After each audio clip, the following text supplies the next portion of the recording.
Meat is murder! Eating my wallet. Let's make saag paneer. To start, we're going to make ghee, or clarified butter. To make this, we're going to melt down butter and then separate the milk solids. You can drink the milk solids like a shot if you're a fat ass like me. After that, we're going to switch and start making some roti. This is kind of a whole wheat flatbread that you'll use to scoop up the saag paneer and eat after you make it. We're going to knead this and then rest for a while. After we've rested for about 20 minutes, we're going to split into about 12 pieces. I got a little trick to speed up some of the cooking. Wow, look at that. Now to prepare the main dish, we will chop up some red onion, tomato, garlic, and ginger. And lastly, we will make the saag paneer. Dang it. Guess we'll do it the hard ways. And heat it and put it into a pan with our garlic and ginger. Now, authentically we would add some hing, which is an Indian sap that according to my friend smells like feet. Sometimes in the kitchen, you gotta improvise. Anyway, add some red onion to a pan and cook that down for till it's softened. Then add a tomato and cook that for about 3 minutes. Once that's all good, start adding your greens to the pan. For this recipe, I'm using a mixture of collard greens and spinach. Once I've thrown all of my greens into the pan, I'm going to season with salt, turmeric, coriander powder, garlic powder, and Kashmiri red chili.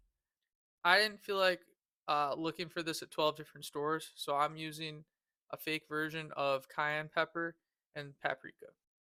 Throw in some water, reduce your heat, and cook for about 20 minutes. This is paneer.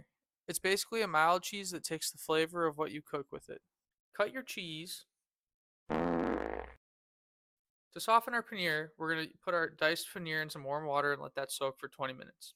Now, back to our roti. As our saag paneer is cooking, we're going to want to roll these out kind of as thin as we can go without it tearing. Make sure to put some flour underneath so it won't stick to the mat. Shake off any excess flour. Hey! Check if your pan's hot. Then we're going to put our roti on the pan and we're going to wait for bubbles to form on each side. Right here you can see the bubbles start to develop rapidly, and once we're about at this point, we want to flip the roti. After that's cooking, you should get some char, a little bit of char on both sides. This might have been a little too hot, but usually they expand more in the middle, but I'm not the best baker, but we're here to learn.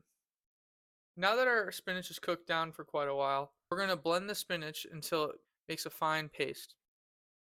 We're going to add some garam masala to season it and thin it out a little bit by adding some water and incorporating.